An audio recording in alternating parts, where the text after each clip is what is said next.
अनुराग यादव मामले में भले ही आज फैसला नहीं हो सका क्योंकि आज 6 तारीख थी और आज अनुराग के मामले में फैसला आने वाला था, लेकिन कोर्ट न चलने की वजह से कहीं न कहीं फिर से तारीख पड़ गई। लेकिन इन सब के बीच में एक बड़ा मामला ये आता है कि अनुराग के पिता तारीख देखने नहीं आते क्योंकि उन्होंने पहले ही बोल दिया था कि मैं इस मामले में अब कभी भी कोर्ट नहीं आऊँगा, क्योंकि उन्हें कहीं न कहीं प्रशासन के ऊपर से भरोसा उठता हुआ दिखाई दे रहा है। लेकिन इन सब के बीच में जो गाँव के प्रधान हैं वो एंट्री करते हैं। उनका ये कहना होता है कि सुबह जब आज तारीख थी तो मैं अनुराग के पिता से मिल के बात किया, उनसे कोर्ट चलने की सिफारिश की कि आप चलिए, लेकिन वो चलने से इनकार कर दिए। वो कहे कि मैं नहीं जाऊंगा। और जब उन्होंने इनकार कर दिया तो प्रधान जो है गांव के, उन्होंने खुद जिम्मेदारी उठाई और सीधे वो कोर्ट आ गए। हालांकि कोर्ट में पहुंचने के बाद उन्हें पता चला कि जो है आज सुनवाई नहीं हो सकी और फिर से तारीख आगे बढ़ा दी गई है। ये सुनते ही प्रधान जो होते हैं वो एसडीएम के पास जाते हैं, उनसे बात करते हैं, उस मामले में पूरी जानकारी लेते हैं। थोड़ी देर उनकी बातचीत चलती है, लेकिन उसमें फैसला ये निकल कर आता है कि आगे की क्या कार्रवाई होगी। प्रधान का ये कहना था कि अगर 11 तारीख को सुनवाई नहीं होती है तो हम इसमें कुछ बड़ा कदम उठाएंगे, क्योंकि यहाँ से उम्मीद नहीं दिख रही है कि न्याय हो सके। अगर न्याय नहीं मिलता है तो ये सीधे लखनऊ का रुख करेंगे और मुख्यमंत्री योगी आदित्यनाथ के यहाँ जाएंगे। बल्कि परिवार को लेके, अनुराग के पिता, बहन और माँ तीनों को लेकर वो योगी आदित्यनाथ के पास जाएंगे और उनको पूरी घटना के बारे में जानकारी देंगे। फिलहाल आगे क्या कुछ उनसे बातचीत हमारी हुई है, आइए हम आपको दिखाते हैं। देखिए, आज हम गए थे वहाँ पे, आज काला दिवस था, इसलिए तहसीलदार साहब बैठे नहीं। हमारी बात एसडीएम साहब से हुआ तो कम हम 20-25 की बात हुई। तो हम कहे कि 25 को तारीख थी, टाल दिया गया। 28 को थी, टाल दिया गया। 2 के थी, टाल दिया गया। अब 6 के है, 6 को मान लीजिए काला दिवस है।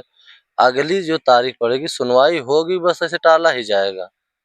तो कहे नहीं, अगले तारीख पे सुनवाई होगी, उस पे कार्रवाई होगी। इसी तो अनुराग के ही विषय में मुझे बात हुई उनसे, तो आश्वासन ही दिए। उसके बाद सुबह हम जाते समय 2 तारीख को तारीख थी, इनके पिताजी गए थे उस समय। अब उस दिन हम थे नहीं, लेकिन तहसीलदार साहब सुनने की फाइल जो है हंसते हुए रख दी बगल में। इनके पिताजी वहाँ से रोते हुए चले आए और हमारे मीडिया भाई के सामने, पत्रकारों के सामने वो कहे भी कि हम आज से कचहरी नहीं जाएंगे।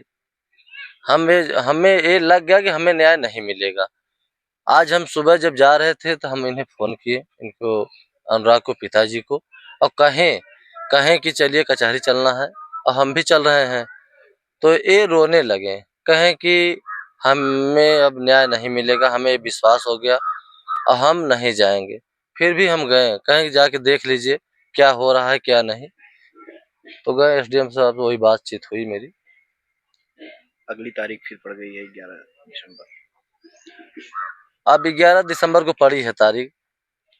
उसमें हम थे तो डेट नहीं मिला था, फिर हम चले आए तो ये हुआ कि नहीं शाम तक मिलेगा। अब 11 तारीख को देखो, एसडीएम साहब तो कहे हैं कि उस दिन कोई कार्रवाई सुनवाई होगी फाइल की। अब देखो क्या होता है, टाल देते हैं कि सुनवाई करेंगे, न्याय मिलेगा कि नहीं मिलेगा। उनके पिताजी को तो ये जान लीजिए कि दम न्याय से टूट चुका है, न्यायपालिका से। अब अच्छा, जिस देखिए। तरह से आप प्रधान हैं और आपके घर में ही काफी सालों से जो है प्रधानी है, तो देखा जाए जो आपत्ति उसने लगाई है, इंद्रावती ने आपत्ति में बताया जा रहा है कि उसने लगाया कि कई सालों पुराना उसका ये मकान यहाँ पे बना हुआ है। तो कितना पुराना ये मकान है? अरे अभी तो ये जो मकान नया वाला बना है 2 तल्ला, अभी तो ये बहुत जल्दी जल्द बना है। लगभग अभी समझ लीजिए कि 1.5-2-3 साल नहीं हुआ है। अच्छा। जब उसका वही लड़का दरोगा हुआ तब वही रिटायर होके आया है साल भर पहले, वही जो है मान के चलिए 1.5 या 2 साल इसका जो ये नया मकान बना हुआ है। अच्छा। और इधर उसका था भी नहीं, अभी तो जल्दी में बनवाया, एकदम हमारे चुनाव जीतने के बाद। जब हम चुनाव जीते उसके बाद ये बनवाया है। पहले थोड़ा छोटा सा मड़ा ही रखा था। धीरे धीरे धीरे धीरे धीरे गरीबों को, भाई गरीब ये सब थे, अब बोल नहीं पा रहे थे, बनवाते बनवाते 2 तल्ला बनवा लिया। फिर यहाँ तक आ गया, बाउंड्री भी मार लिया। उसके बाद भी उसको संतुष्टि नहीं थी। अच्छा, मतलब ये देखा मतलब माना जाए कि एक तो जैसे होता है एक चोरी पर सीना चोरी, जब प्रशासन नोटिस लगाती है तो ये आपत्ति ये दर्ज करती है कि कई सालों पुराना है, जबकि आप बता रहे हैं कि जल्दी जल्दी बना हुआ है। हाँ, हम तो जान रहे हैं इसको कि जल्दी बना हुआ है। वो तो देखिए वो सब बहुत झूठे हैं, कहेंगे क्या करेंगे क्या। उस दिन जब ये बाउंड्री हो गई थी, सुलहनामा बन गया था, साइन भी कर दिए थे, फिर भी उन लोगों के मन में क्या बैठा था देखिए। यहाँ इस स्तर तक पहुंच गए कि गला भी काट दिए। उन लोगों का कोई एजाज़त हमारे मोहल्ले में किसी से बैठती नहीं थी, न किसी से मतलब था। सिर्फ सब हमारे मोहल्ले के लोग डर रहे थे। बहुत बदतमीज किस्म का आदमी था। जब जा रहा था रोड पर तो एकदम गुरूर को सबको लख रहा था, कोई बात नहीं कर रहा था। इस किस्म का वो व्यक्ति था। जब से साल भर 1.5 साल से आया है तभी से वही मकान बनवाया है। पाछे वाला उसका मकान जो है अब जो भी हो उसको हम बता नहीं सकते हैं, लेकिन ये इसको बहुत भली भांति हम जानते हैं। 1.5 से 2 साल के पहले बना है। 11 को डेट लगा है, हाँ। 11 दिसंबर को। अगर जी। 11 को नहीं सुनवाई होती तो आप लोग क्या करेंगे? देखिए हम लोग आज एसडीएम से बात हुई तो कहें कि नहीं आगे जो है सुनवाई होगी, कार्रवाई भी होगा। अभी हम लोग तो यही आश्वासन पे हैं। अब नहीं तो फिर अगले सुनवाई के बाद हम लोग भाई मुख्यमंत्री से मिलेंगे और उनसे कहेंगे कि हम लोग ऐसी ऐसी बातें हैं। अब उन्हें मालूम है कि नहीं, लेकिन हम लोग वहाँ मुख्यमंत्री आदित्यनाथ के यहाँ जाएंगे और उनसे मिलेंगे, अपनी बातों को रखेंगे। परिवार लेके जाएंगे?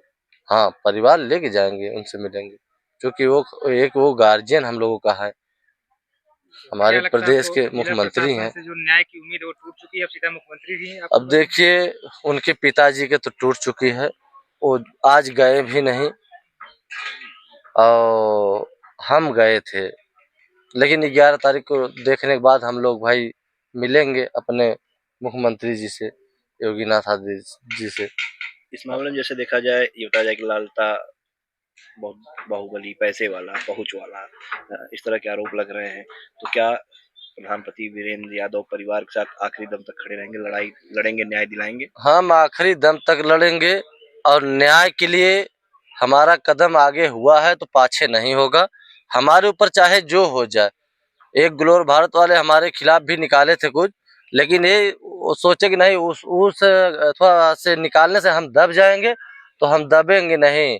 न्याय के लिए हम आगे बढ़ेंगे, चाहे हमारे ऊपर कुछ भी हो जाए, चाहे गोलियों की बौछार हो जाए, लेकिन हम पाछे नहीं हटेंगे।